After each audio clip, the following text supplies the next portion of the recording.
Okay, so today with us we have Bhanu Harrison. She is a licensed clinical social worker practicing, specializing in trauma work and somatic approaches.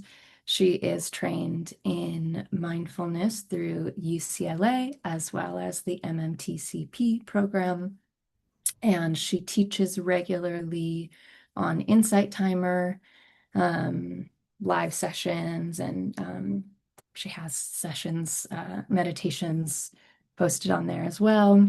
And she loves integrating neuroscience into her teachings as well. And many, many more things to say, but I'll just pass it along and let Banu share for herself. Thanks for being Great. here, everyone.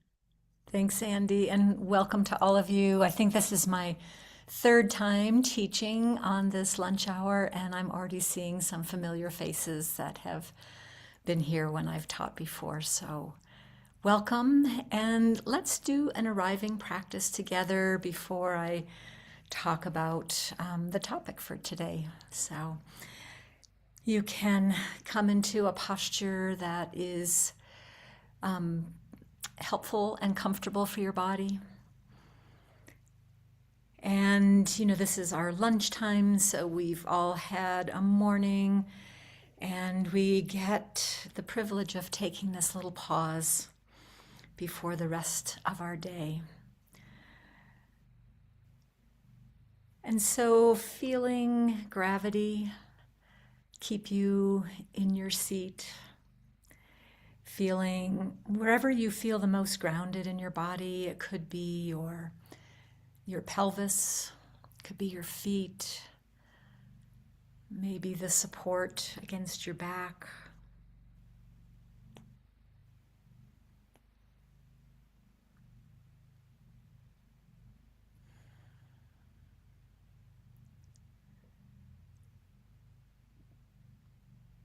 If attending to your breath is helpful for you, just noticing the beautiful regular rhythm of your wise body, breathing in for you and breathing out.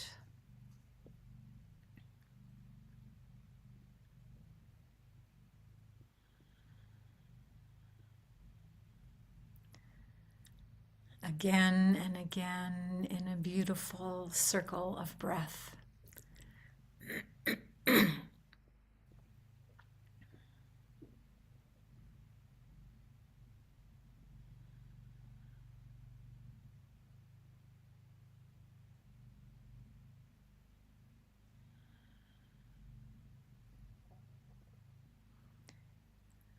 Our nervous system loves these kind of pauses,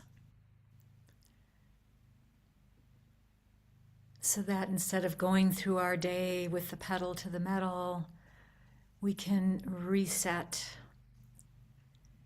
and take a pause, take a moment for just being present.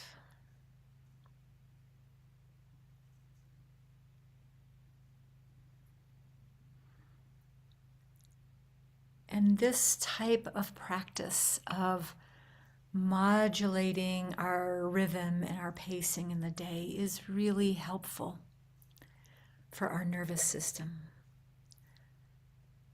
To have moments of greater activity and then moments of leaning back, settling in, slowing down.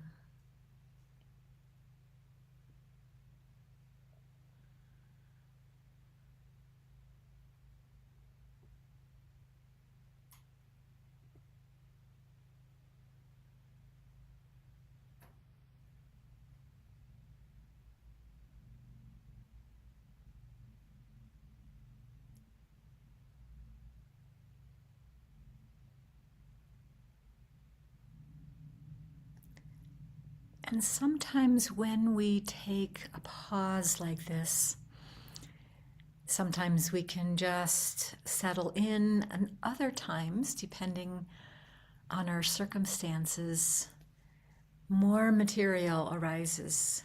So it could be a sensation of body pain or sadness or grief that all of a sudden becomes more visible. And that's really okay, because your focus, instead of being out in the world, is now being turned within. And your body and heart knows you're listening right now.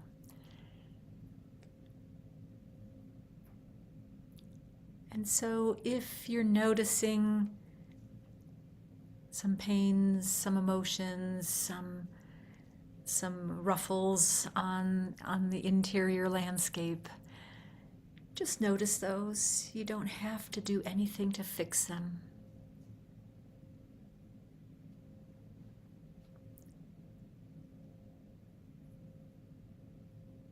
If they seem to get a little too strong, you can always pace yourself by opening your eyes, looking around the room, kind of coming back outside for just a little bit before you turn your attention within.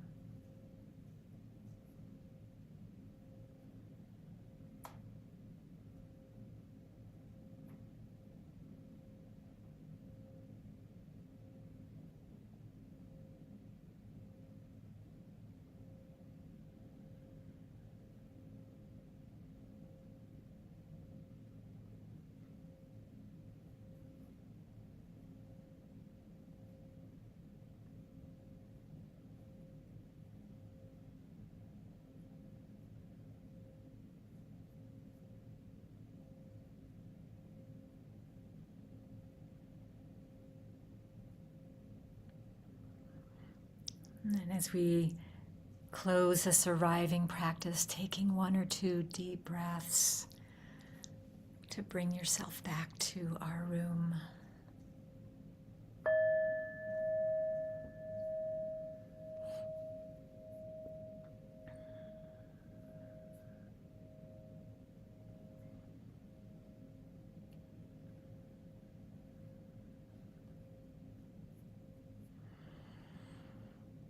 So thank you for all of us joining and just sort of landing together.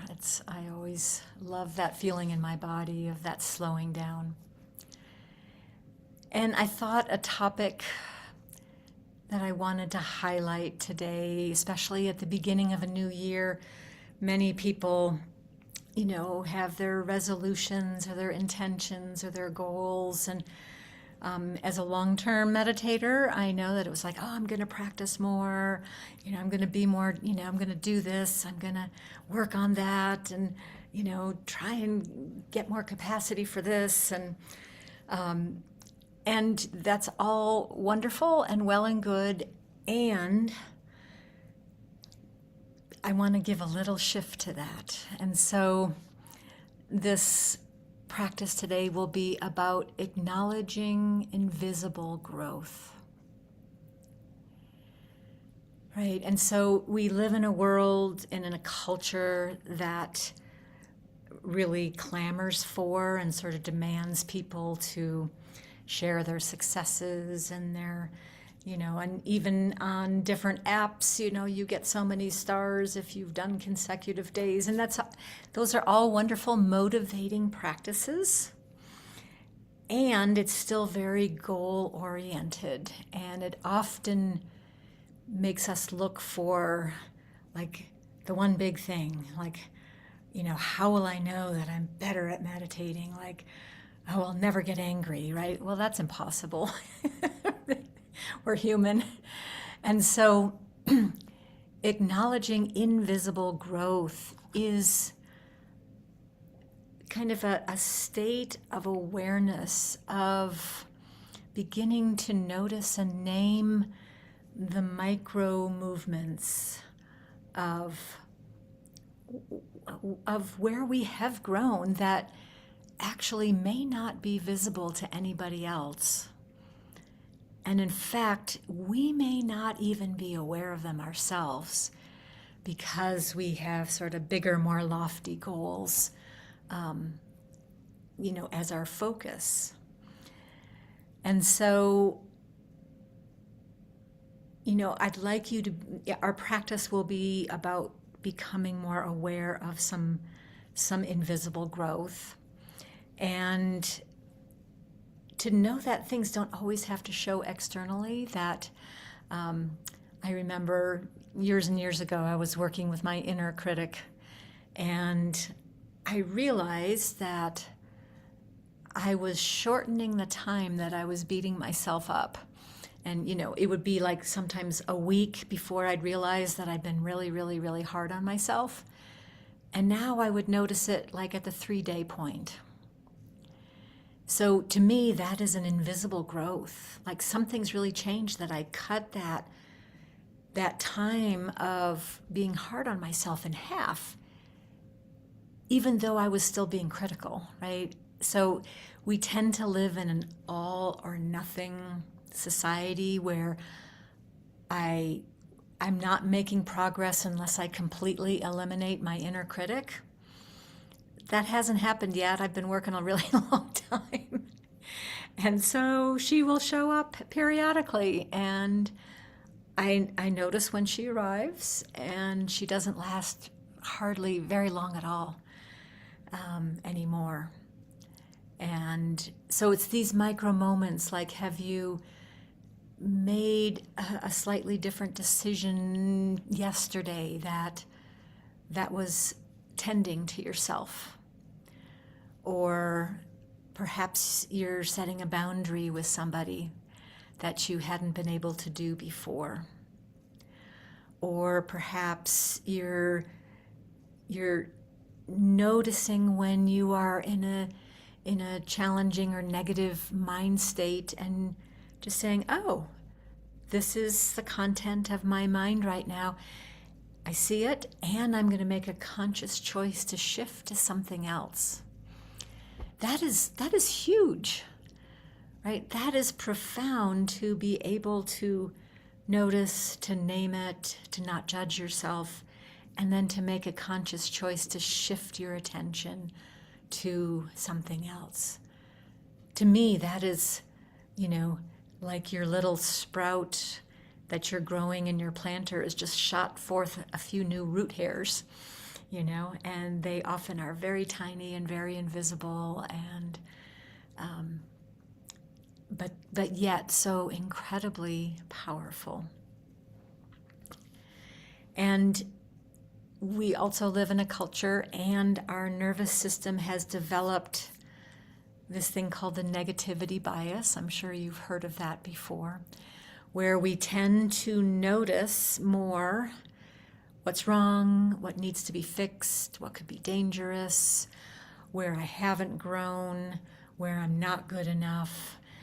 That's that negativity bias in play, and it's a protective function for us, where our system is designed for survival, and so we're going to scan and look for anything that could be dangerous, and so we take that into our practice about, oh, I need to change or grow or do this or fix that about myself.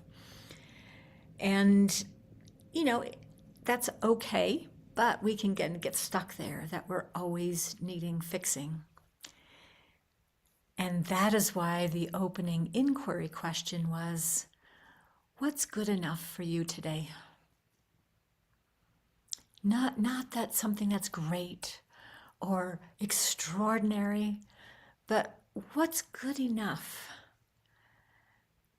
right? That you're here, that your pain level is tolerable, right? It's not gone. Or that you still feel that grief, or that you're maybe having for those of you in LA, more memories of a year ago arising, and yeah, that's that, yes. And just that noticing is such powerful growth.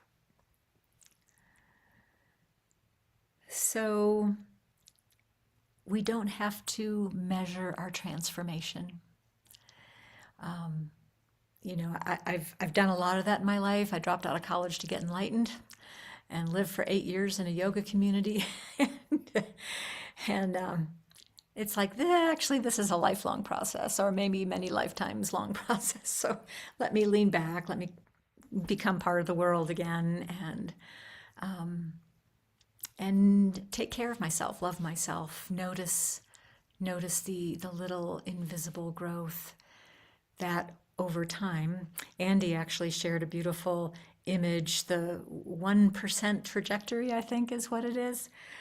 And it's like when you're on a journey, if you change your direction where you are now just by 1%, like just a little shift, over the long haul, you're going to be in a very different place than if you hadn't made just that tiny little shift. And when we can acknowledge the tiny shifts that we've already done, that gives us motivation, it gives us encouragement, it gives us opportunity for some beautiful kindness and self-reflection. So let us settle into a longer practice that I'll guide you in to acknowledge some invisible growth. So again, finding your posture, finding your comfort in your body, any position that works, reclining, lying, sitting.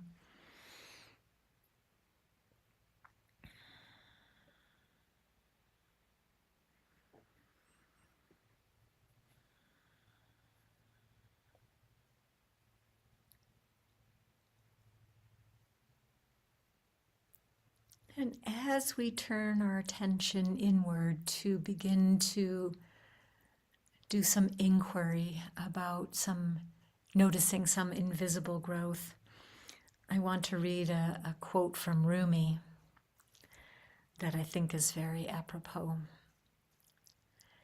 Don't think the garden loses its ecstasy in winter. It's quiet, but the roots down there are riotous.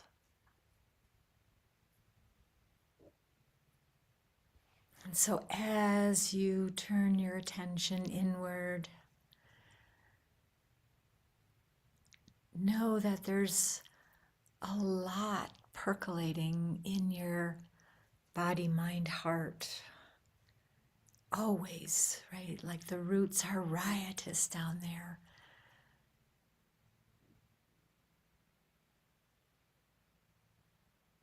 For growth, for aliveness, for transformation, for presence.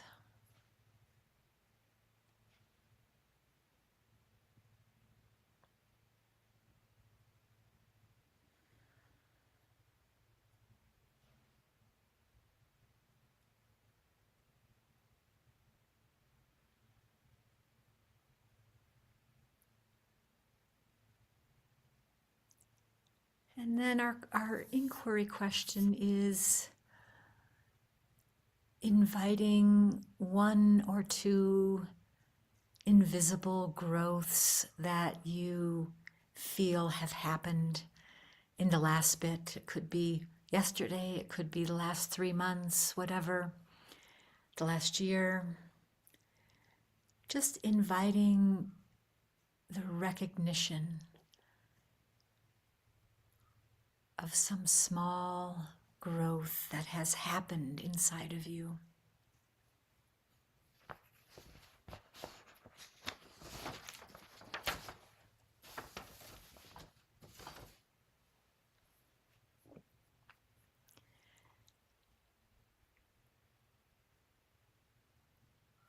And as you reflect on this experience, notice what begins to happen in your own body right now as you sense into this quiet growth that you're acknowledging.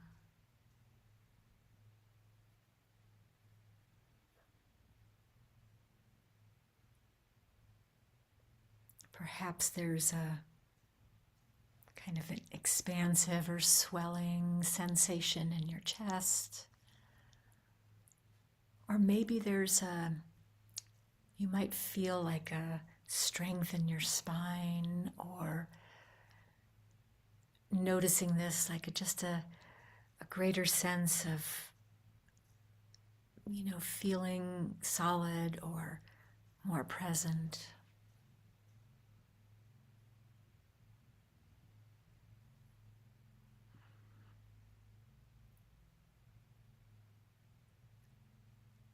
And take a moment to savor this goodness. So this savoring is actually a very physical process. If you've ever read Rick Hanson on hardwiring happiness, it's when we can stretch out the goodness of an experience and add to it some sensations and sensory quality to it, and kind of pull it like taffy, just kind of stretch it and savor it more and stretch it a little bit more. We actually begin to solidify neural pathways in our nervous system that will support greater goodness, aliveness, joy, wonder, all those beautiful things. But the savoring is not just a mental process. The more you can bring it into your body, the stronger the neurological effect you will have.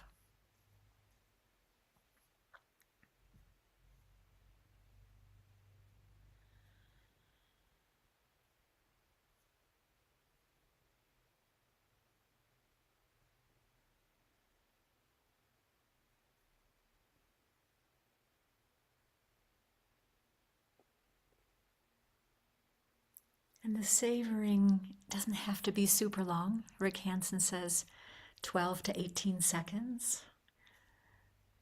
But if we keep doing that repeatedly,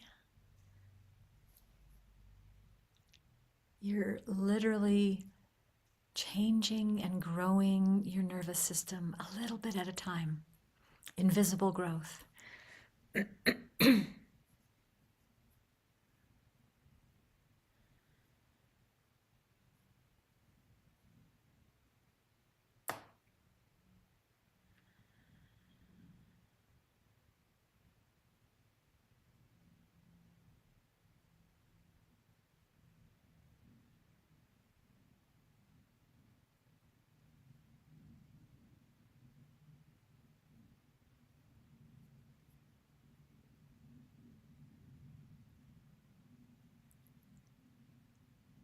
And it's possible that some of you have a difficult time trying to recall or get a sense into some small growth that you've had. And this is a practice, right? We don't usually look for the good or look for, how we're tending ourselves. And so some people find this challenging, and that's okay. The very fact that you're noticing this is difficult is a sign of awareness. Of like, how about that? I have a hard time noticing small progress. Okay. So let me ask that question of myself again. Is there anything, maybe I didn't judge myself so much right now for having difficulty finding something. Or maybe my small growth is just staying with this question, even though nothing is arising.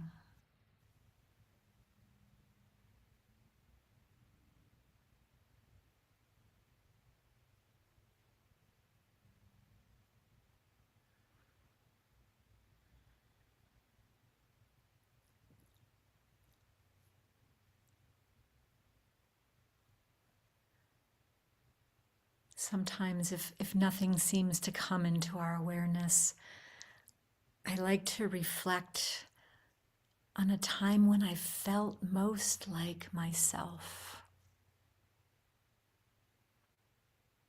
right? And it's kind of like coming to that essential sense of my beingness, like when was the last time that I felt most like myself?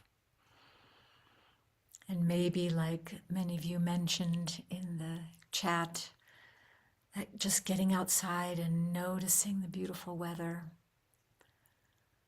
or feeling good enough to be able to take a little walk, or maybe noticing how tender you might be feeling. And that's coming back to that core sense of, this is me, this is my essential self right now, is I'm noticing there's this that I'm experiencing.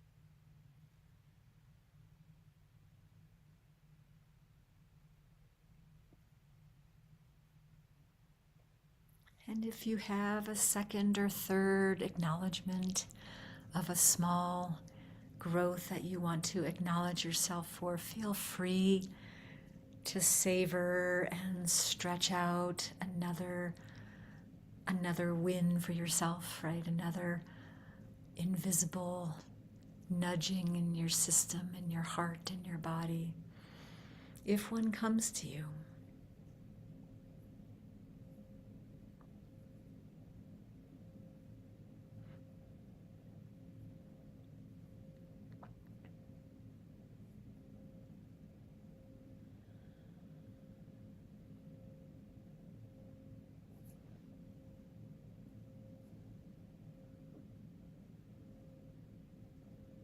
Savoring, stretching, sensing that this is a deep, loving kindness practice for yourself.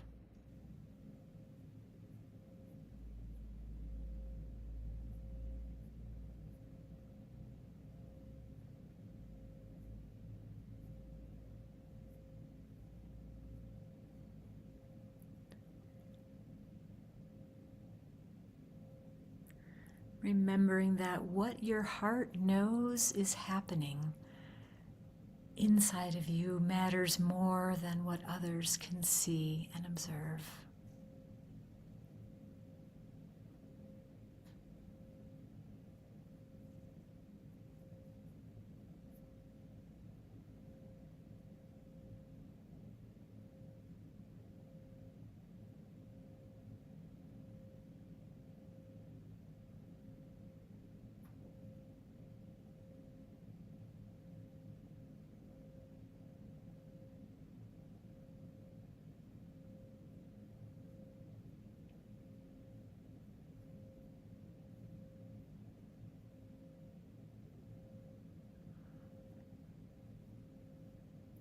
And then if you wish, you can continue with savoring, or if you want to just drop back into some awareness of your body again, just noticing if you have any kind of automatic or habitual tensions in your posture, and invite your body again and again to soften, to settle, to slow down.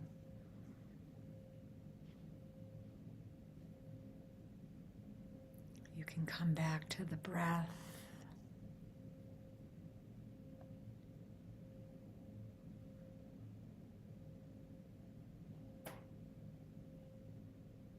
You can let go of some efforting with the inquiry question, and perhaps step into an open awareness of just allowing If there's thoughts that happen, just see them as a stream going, just bouncing on downstream.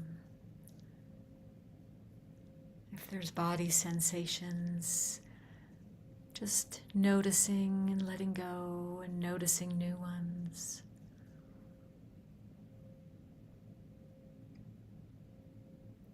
If some emotional weather moves in, just noticing the clouds of feelings, of emotions, knowing that you can just let them flow on by.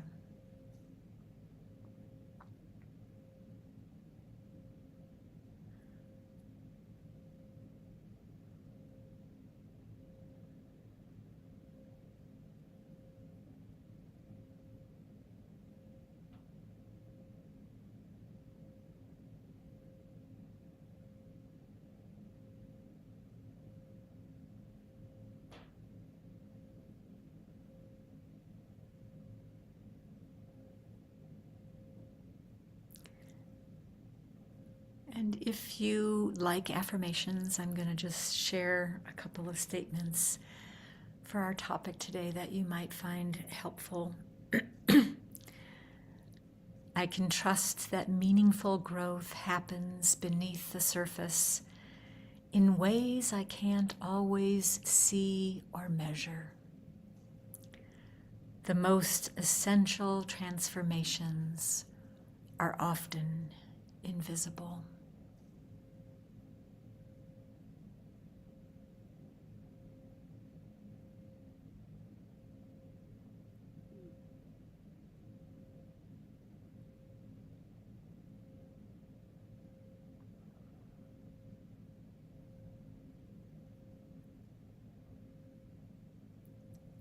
And in this last part of our practice together,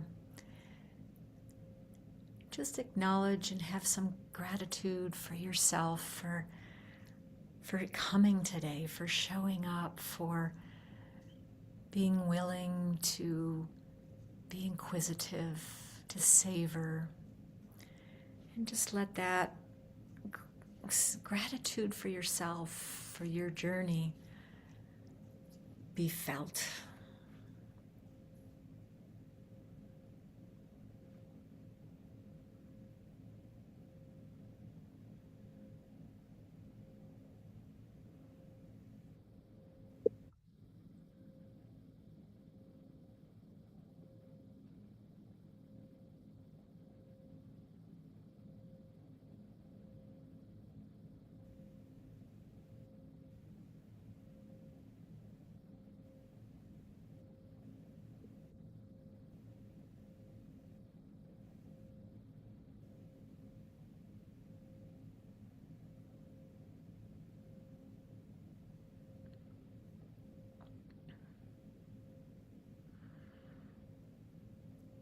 And then, if you wish, you can extend some kindness out to your family, friends, anyone in your area that may need some extra energy.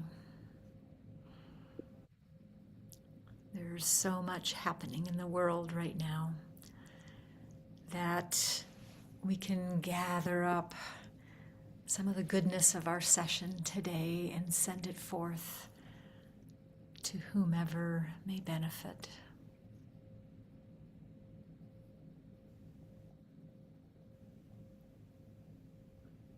And again, feeling the sensory quality of sending out these good intentions, that body sense of a full enough heart that it can overflow to others.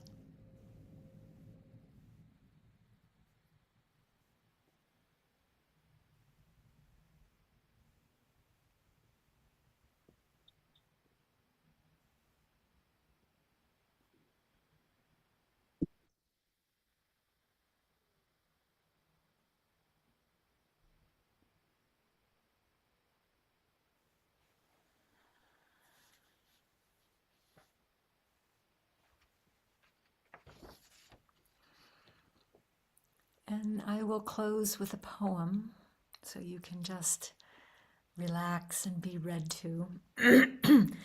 This is written by a dear friend of mine that I've known since the 70s, who made a commitment to write a poem a day.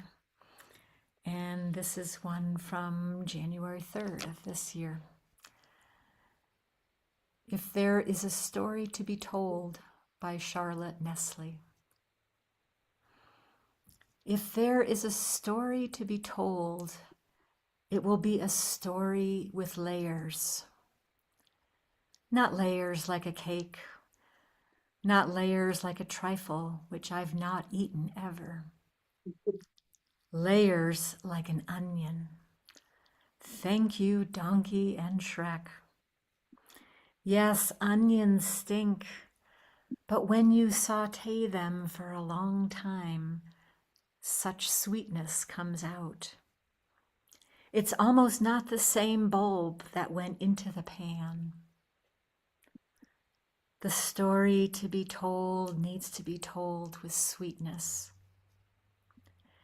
It won't look like the story that began raw, bitter, and made my eyes tear. This one will be delicious and make my belly full, and it will make me strong, and I'll hardly know it as my own.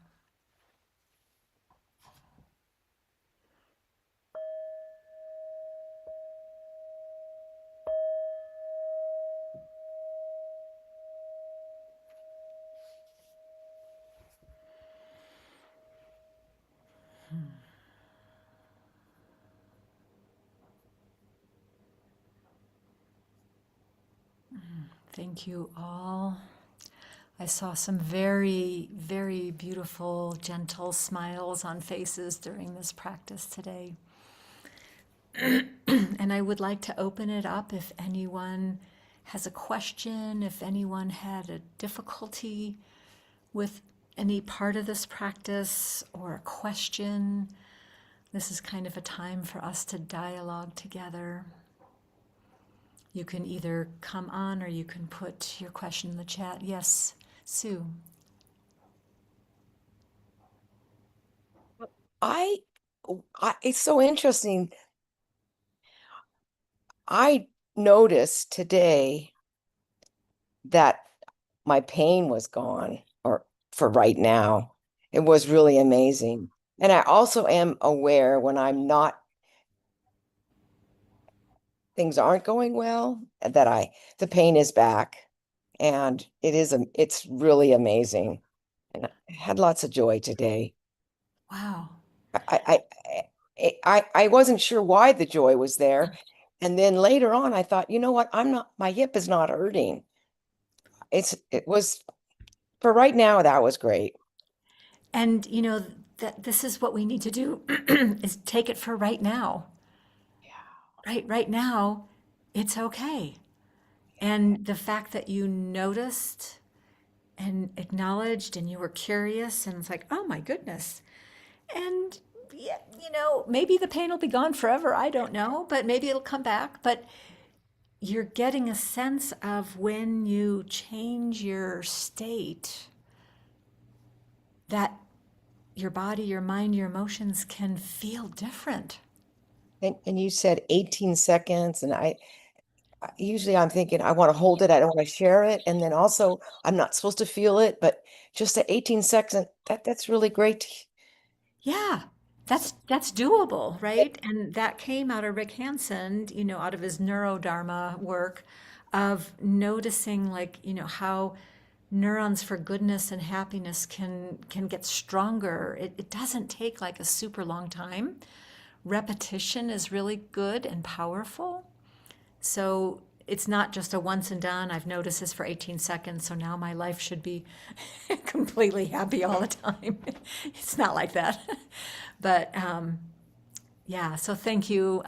So the affirmation, I will read it to you again. And I don't know if I can send it. Andy, is there a place that I can send you the poem and send you the affirmations that you could also post? I could share it in next week's newsletter. Yeah. Okay. So I'll just read the affirmation again, but it's I can trust that meaningful growth happens beneath the surface in ways I can't always see or measure. The most essential transformations are often invisible. And the quote from Rumi was, "Don't think the garden loses its ecstasy in winter. It's quiet, but the roots down there are riotous." I just have this visual image of all these little root hairs dancing and little bacteria and little mushrooms and fungus and all this rich, loamy, fertile soil under the ground that we can't see. So, yeah, so that's that Rumi quote, and I will send the poem to Andy. It's Charlotte Nestle, Nuessle, entitled If There's a Story to Be Told. So you can look for the newsletter next week, and hopefully those will be posted. Yeah, I've really, over COVID, and I've gotten into poetry, and the power of words is profound in how it affects our experience. And so I think it's just so sweet that I know this woman so well, and here she's writing this incredible poem. It makes it even that more touching. So any other questions about the practice or about savoring or the nervous system stuff or challenges or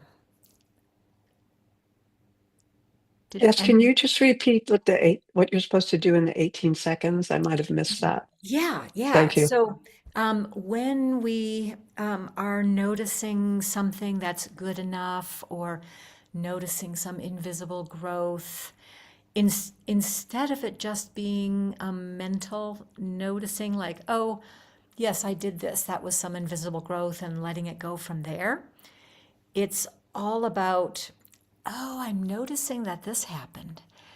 And as I think about that and kind of flesh out the experience, what's happening in my body? What are some sensations that I'm having in my body right now as I'm thinking about this good enough thing, this little bit of growth that might still be invisible? And then let me take that sensation and stay with it for at least 12 to 18 seconds. And so one way that I find that I can stay embodied with a sensation is to use my mind to pay attention to the sensation by finding adjectives. It's like, oh, I feel this swelling in my chest, and it feels like, oh, there's a warmth, and oh, maybe there's a little bit of orangey color to it, and oh, and as I breathe, oh, there's maybe some pulsation to this beautiful swelling of this. And then, oh, my stomach seems to be a little settled. And so we kind of like pull taffy, like bringing in, oh, it feels warm, it feels viscous, it feels, right? We're never taught to bring in adjectives to keep us attentive to our sensations. And what that does is that it keeps the mental focus from wandering, and it keeps it on our sensation, and it allows us time to stretch it out. So that's what we do in that 12 to 18 seconds is, oh, where am I feeling? Is it in my chest? Is it in my left leg? Oh, that hip, oh, what is the good sensation? Maybe it feels soft, maybe it feels settled, maybe my hip feels so beautifully quiet right now. Let me savor that let me stretch out that quietness in my hip for this bit, of time. So that beautiful question Thank you so much. I really appreciate it. Because I might have Yeah. been meditating and I might have just zoned out. Yeah. Well, we all need repetition with this information, right? Because for it to really land, we can't just hear it once, right? That's why I'm 30 years into teaching about the nervous system. I get better as I repeat it more and as I teach it more. So I'll share with you a beautiful conversation, a short conversation I had with my mom. She's 103 and a half. She's in assisted living and she's probably going to go down soon and she's getting an inkling of it, and speech is getting harder and language is getting harder. And but a couple of days ago when I was talking with her, I said, "So Mom, what's really important for you right now?" And she paused for a minute and then she said, "Just being in this present moment." And I have to do that every moment, just try to be as present as I can in this moment and then the next one. And I just thought, that's what I want to do when I'm 103, right? I mean, it's kind of like, what else is there to do when you've been bedridden for a year and a half and you just look out the window and it's kind of like, this is the way it is and this is what's important to her. And just, yeah, it's so remarkable. And so this kind of ties into that savoring, that coming back home to ourself again and again, not abandoning ourselves in a goal or an intention or like, oh, I have to fix this about myself. But it's like, okay, and I'm right here right now. And there's been some invisible growth. And I'm so much more than a project that needs fixing.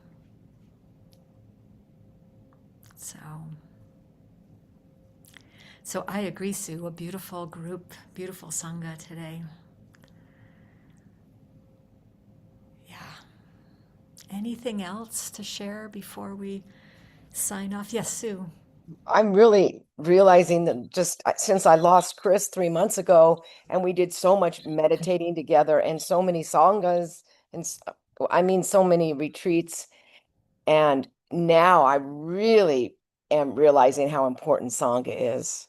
And I just am enjoying it so much. Yes. So I'll ask you if you don't mind. So where do you feel the goodness of In my Sangha stomach, in my in stomach, and I felt the bubbles in my tummy, and I want to cry, but I uh-huh. don't know if it's happiness or sadness. It doesn't matter. It's this effervescence percolating up and out. Yeah, so we just did a savoring, right? Mhm. Instead of just saying, "I thank you, it's great. I realize the importance of sangha. That's the first step in our mind, right?" But then to really embody it, it's like, oh, you feel it in your stomach, and then it's bubbling up, and then the tears start to emerge. Like, ah, that is so beautiful. And then I try to do that with pain, but it's like I can't go there when I'm in pain. I just can't go there. Yes. You So just got to maybe, take an Advil. I mean, yeah, yeah, and pain is hard. Maybe next time I come on for the next session that I do with you, maybe I'll do one on working with pain. Would that be helpful for that would all of be you? very helpful. Okay, deal. Wonderful. Any last sharings or statements before we sign off for today? Yeah, Victoria. Yes, thank you so much for a really beautiful session. I'm sorry I had to go off camera for a while, but I was here. That's okay. Well, what this whole session reminded me of, and now just talking about pain, I have chronic pain, and actually, I'd like to give a shout out to the Breathworks community in the UK. I don't know if how many of you are familiar with that, but it was founded by someone who had a major Vidya Mala Birch, who had a major Oh, yeah. accident. Which, yeah, so she actually got an OBE from the Queen for her efforts. It's a really wonderful community because everyone understands what it's like to live with chronic pain of all different varieties. But it's a beautiful sangha. But what I wanted to say was I don't know, I was thinking, because I'm actually having a lot of pain today in particular, and but I love the quote. I think it's Thich Nhat Hanh. I'm not sure. I've heard it in various like Dharma talks about think about the non-toothache. Like when you have a toothache, like we do have with the negativity bias, focus on the negative and the pain, and I love that idea of thinking about the non-toothache. Or another one of my teachers, Madeline Klein, talks about when you're really like it's really really tough. Think of some place in the body that is okay. So she likes to talk about the earlobe or Yeah. the elbow, which doesn't work for me because I have pain in my elbow. But there's another E. I forgot what the other one was. But the earlobe is a pretty good one. Ear and nose. Nose is often quite neutral. Yeah, yeah. And I Yeah. love that idea that like or that question that sometimes is asked by Dharma teachers or by therapists, what else is true? And I Yeah. really love that too. It's like, okay, let's just what else is true right now? And then you can Yes. think of something like people were sharing about nature today, and that's always my go-to when I'm struggling. And Beautiful. so anyway, I just love all those sort of positive you know options for what to do when we're struggling with grief or with pain or pain, emotional or physical. And Yeah. anyway, I Great. just wanted to share that. Thank And you. also the Kalyanamitta of the Sangha, like that real feeling that one of my New Year's resolutions was not to be on Zoom as much because I do a ton of of like Sangha related things, Buddhist related things, Dharma related things, and and then I went to one thing like shortly after New Year's Day, and it was so nourishing. I thought, no way, like that resolution. I mean, like if I were a Zoom addict or something, but the Sangha is so important. And I Yeah. really missed it over the holidays. I can't even begin to Mm. say how important it is as a nourishment and a community. And even if we don't, can't hug each other in the flesh, it still feels like that to me. It feels like real warmth and love and care, and a Yes. common we're united by on a common path. It's just really beautiful. Anyway, I didn't mean to make a big speech, but And to know that if you're feeling lonely or feeling a little disconnected, to remember this feeling now. And when we've embodied the goodness of something, those feelings are more accessible because it's not just a mental, kind of vaporous thought. It's oh, I remember that feeling in my stomach and how the bubbles percolated up, right? And so then it's right there again. And so that's the power of being more embodied. So thank you. I look forward thank to you. our next session together. Thank you, everybody. Yeah, and you can always catch me on Insight Timer too. So you can, I've got some meditations on pain there as well. So see you all next time. Thank you so much. I'll just offer really quickly in closing. I've dropped Banu's information a couple times into the chat, so you can see that there. Lunchtime Mindfulness is offered freely. The teachers do receive a stipend, but if you've been moved by this session, you are invited to offer generosity back. And then next week we will have Lori Cousins leading the session, who is also teaching a retreat in March at Big Bear, a women's retreat. And in the email we send out about Lori's session, keep an eye out for the poem and stuff that Bhanu will send me momentarily. So you'll